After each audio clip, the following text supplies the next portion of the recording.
Hello guys, আসসালামু আলাইকুম। আমি ইব্রাহিম অমি। বরাবরের মতো আমি আপনাদের নিয়ে যাচ্ছি বাংলাদেশের সবচেয়ে বিলাসবহুল নন এসি বাসে করে ঝিনাইদহ কালীগঞ্জ থেকে বাংলাদেশের ব্যস্ততম নগরী ঢাকায়। আজকে এই ভিডিওতে বিলাসবহুল বাসে ভ্রমণের পাশাপাশি এই বাসে ভ্রমণের সকল অভিজ্ঞতা আপনাদের মাঝে শেয়ার করব। তাছাড়া সাধারণ যাত্রীদের জন্য এই বাসগুলিতে যাত্রীদের জন্য কীরকম সুযোগ সুবিধা রয়েছে, ভাড়া কত এবং মামুন এন্টারপ্রাইজের এই বাসটি কেমন, এই নিয়ে বিস্তারিত আলোচনা করব আজকের এই ভিডিওতে। আশা করি আমাদের আজকের ভিডিওটি আপনাদের কাছে অনেক অনেক বেশি ভালো লাগবে, তাই সবাই সিট বেল্ট বাঁধুন এবং পরিবার সহ আমাদের ব্লগটি এনজয় করুন।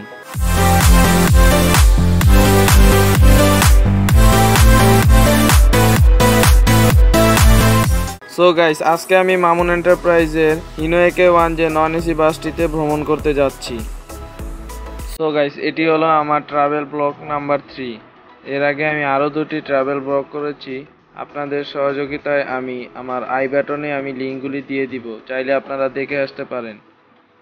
তো অনেক কষ্ট করে এই ভিডিওগুলি করে থাকি, তো তেমন ভিউজ পাই না, খুবই দুঃখজনক একটা ব্যাপার।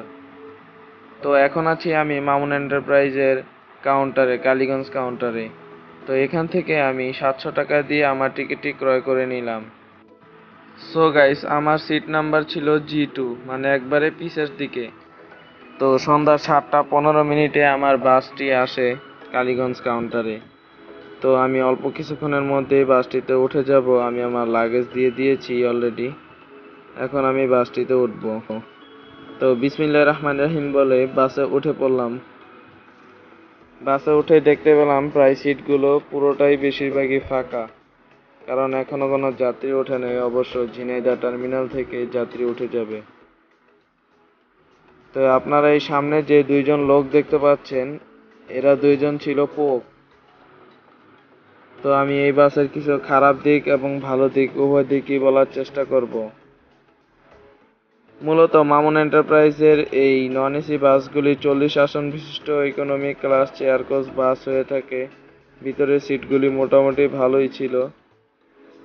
জীবনের প্রথম রাত্রে ট্রাভেল করছি, তো তাই আমার একটু অনেক প্যারা খেতে হচ্ছে। প্যারা নাই, মানিয়ে নিতে হবে।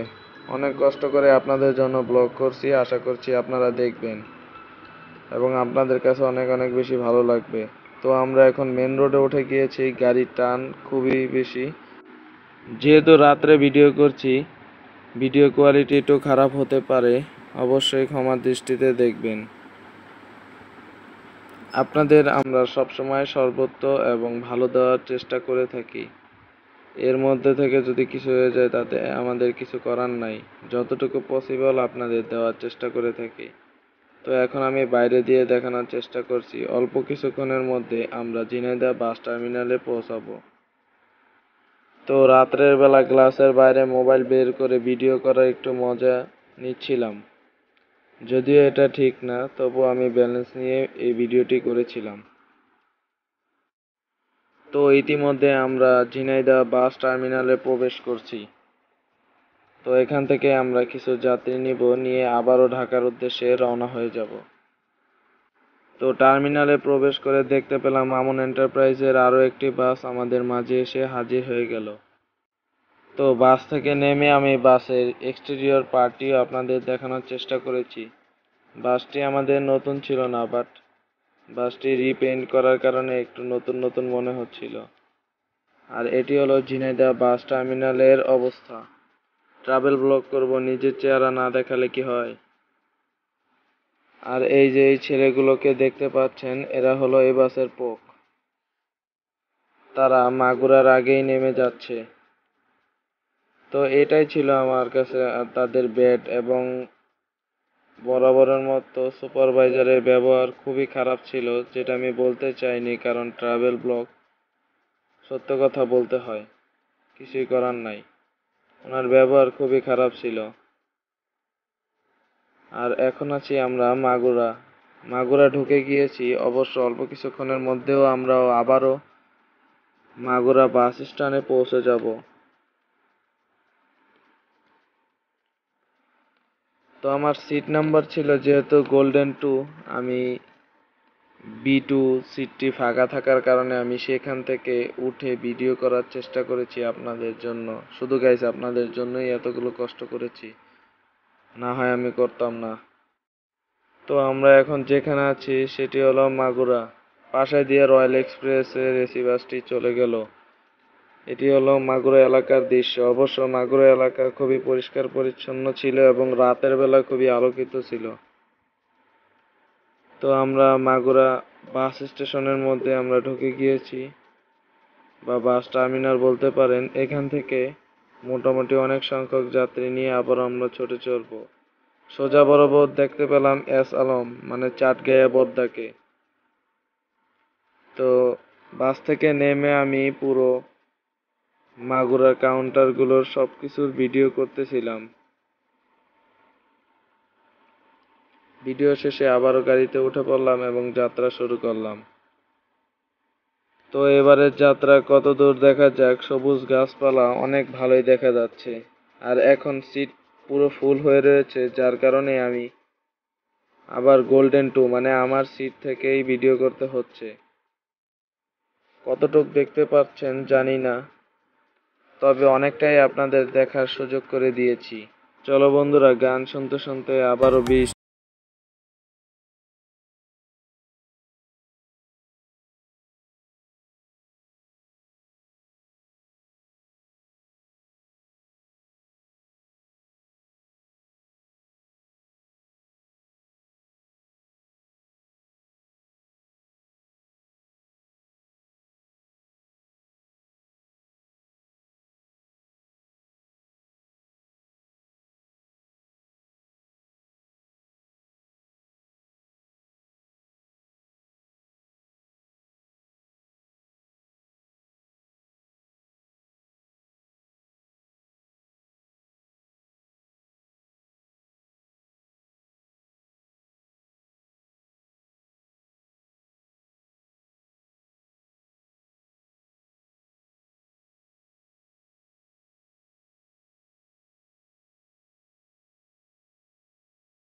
হচ্ছি। আর এদিকে আমরা গোপালগঞ্জের সেই দেখতে পাচ্ছি শেখ মুজিবুর রহমানের একটি চিত্র। তো আমরা অল্প কিছুক্ষণের মধ্যেই আমরা ঘাটের দিকে অগ্রসর হয়ে যাব।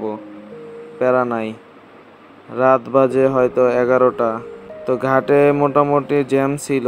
এই জ্যাম ট্যাম পেরিয়ে এখন আমরা ঘাটের লেনে এসে পড়েছি।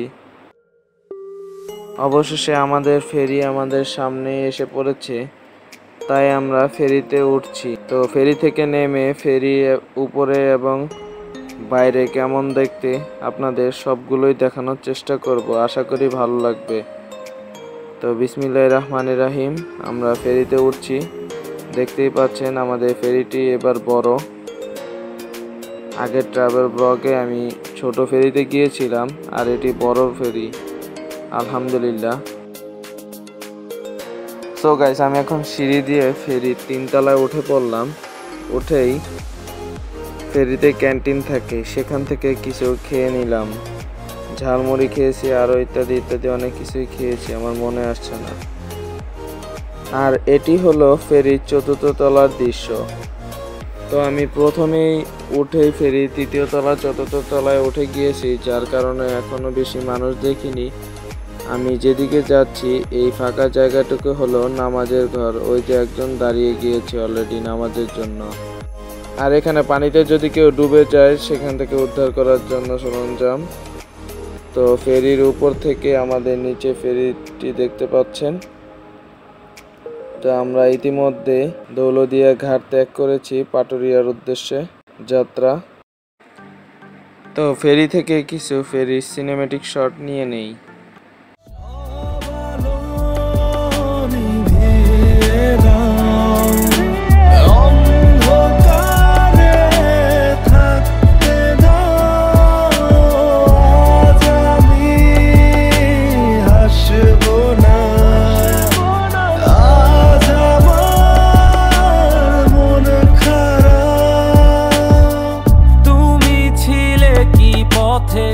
যে পথে হেঁটেছি তুমি শুনেছো কি তা যে নামে ডেকেছি। ভীষণ সময় চেনা গানে হলো পরিচয়, শুধু মন খারাপে মানে মিছে মিছে অভিনয়, তোমাতেই শুরু তোমাতেই শেষ অবলীলা। সো গাইস, আমাদের বাসের ইন্টেরিয়র মোটামুটি ভালোই ছিল। তো এখন আবারও যাত্রা শুরু করলাম ফেরি পারাপার হয়ে ঢাকার উদ্দেশ্যে। এবার তুমুল গতিতে যাচ্ছে বলে দেখতে পাচ্ছি, আমি খুব স্পিড পাচ্ছি গাড়িতে। যদিও স্পিড মানুষের জীবনের অনেক বড় ক্ষতি করে আনে, তদরূপ ড্রাইভার সাহেব খুব ভালো মানুষ ছিলেন, সে তার দক্ষতাকে কাজে লাগিয়েছে। তো বরাবরের মতো মামুন এন্টারপ্রাইজের সুপারভাইজার ছিল খুবই বাজে প্রকৃতির, সে যাত্রীদের সাথে খুব খারাপ বিহেভ করেছে এবং কোনো অ্যানাউন্সমেন্ট কিছুই দেয়নি, যে যেভাবে পারে সেভাবে, এবং সে এই বাসটিতে পক উঠিয়েছিল। তো নীরবে আমি একটা ঘুম দিয়েছিলাম, উঠে দেখি গাবতলী আমিনবাজারের দিকে। তারপর হঠাৎ করে দেখতে পেলাম হানিফ এন্টারপ্রাইজের কতগুলো বাস। তারপর তাকিয়ে দেখলাম আসলেই গাবতলী এসে পড়েছি। তো গাবতলী আসলেই জানা যায় যে সকালবেলা একটু মানে ভোরবেলা থেকে চেকার খোঁজে, যেন বাসের মধ্যে কোনো মাদক দ্রব্য বা অসৎ ব্যবসায়ী যেন না থাকে। ওই যে আরেকজন হাত দিয়ে ইশারা দিচ্ছিল, আমি ক্যামেরা ধরছিলাম, আরেকজন লাঠি নিয়ে দাঁড়াচ্ছে যে কিছু আছে নাকি, তাই চিল্লাচিল্লি করতেছিল। তদ্রুপ আমাদের বাসে কিছুই ছিল না, খুব ভালো ও ফরেজগার মানুষ ছিলাম আমরা। তো আবারও শুরু করলাম যাত্রা। তো ঢাকা প্রবেশ করেও আমি অনেক ক্লান্ত ছিলাম, তাই ঘুমিয়ে যাচ্ছিলাম, বেশি ভিডিও করতে পারিনি। তারপর উঠে দেখলাম আমরা সাইনবোর্ড অতিক্রম করে ফেলেছি, আর রাস্তায় অনেক বৃষ্টিও পড়ছিল। তারপর আস্তে আস্তে করে আমরা চিটাং রোড পার হতে লাগলাম।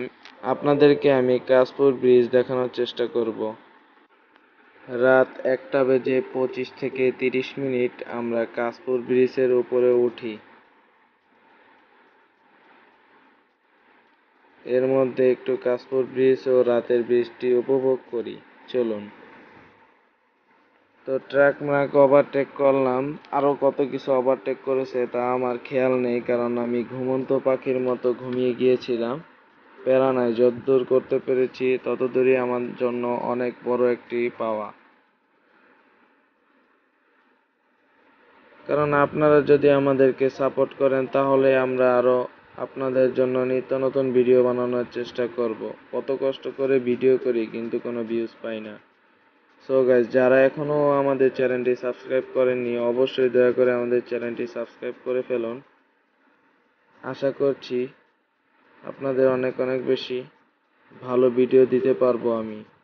তো ডান পাশে দেখতে পাচ্ছিলাম এমআর এর স্লিপার বাসটি, যেটি কক্সবাজার বা টেকনাফ পর্যন্ত যাতায়াত করে। আর এখন আছি আমি বিশ্ব রোডের দিকে, যেটাকে তারাবো বিশ্ব রোড বলা হয়। অল্প কিছু দূর গেলেই আমি আমার গন্তব্যে পৌঁছে যাব। তো রাস্তায় অনেক জ্যাম ছিল, ওভারঅল আমার 4টা থেকে 5টা বেজে গিয়েছে। তারপর আমি আমার গন্তব্যের খুবই নিকটে এসে পড়েছি। তো অল্প কিছু দূর সামনে গেলেই আমি নেমে যাব এখানেই, মানে আমি ঢাকার বড়পায় নামবো। তো মামুন এন্টারপ্রাইজের সব কিছুই ভালো ছিল, শুধু সুপারভাইজারের ব্যবহার খুবই খারাপ ছিল। এই যে সুপারভাইজারের চেহারার দিকে আমি মোবাইলটি ধরেছি। তারপর সবাইকে সালাম দিয়ে আমি বাস ত্যাগ করলাম। সবাই ভালো থাকবেন, সুস্থ থাকবেন এই বলে বাসকে বিদায় দিয়ে দিলাম আসসালামু আলাইকুম বলে। তো এটি ছিল আজকের আমার ট্যুরমেট। তো ভিডিওটি যদি অবশ্যই ভালো লাগে থাকে অবশ্যই আমাদের এই চ্যানেলটিকে সাবস্ক্রাইব করে পাশে থাকবেন। আশা করছি আপনাদের আমরা অনেক অনেক বেশি ভিডিও দিতে পারবো। তো অনেকক্ষণ যেহেতু ভিডিও করতেছিলাম, চাচ্ছিলাম যে আমার নিজের চেহারাটা দেখানো যাক, কেননা এত কষ্ট করে ভিডিও করেছি, যদি আমি নিজের আমার চেহারাটাকেই না দেখাতে পারি এতে কোনো ভালোবাসা থাকে না। তাই ভালোবাসার একটি স্কোপ নিতে আমি আমার চেহারাটা রেখেছি। মুখটা খুব উড়াচ্ছিলাম, দুষ্টুমি করতেছিলাম। তো বরাবরের মতো সবাই ভালো থাকবেন, সুস্থ থাকবেন এই বলে আজকের ভিডিওটি শেষ করছি এবং পরের আরও একটি ভিডিও নিয়ে আপনাদের মাঝে খুব শীঘ্রই হাজির হয়ে যাব এই বলে বিদায় নিচ্ছি। আল্লাহ হাফেজ।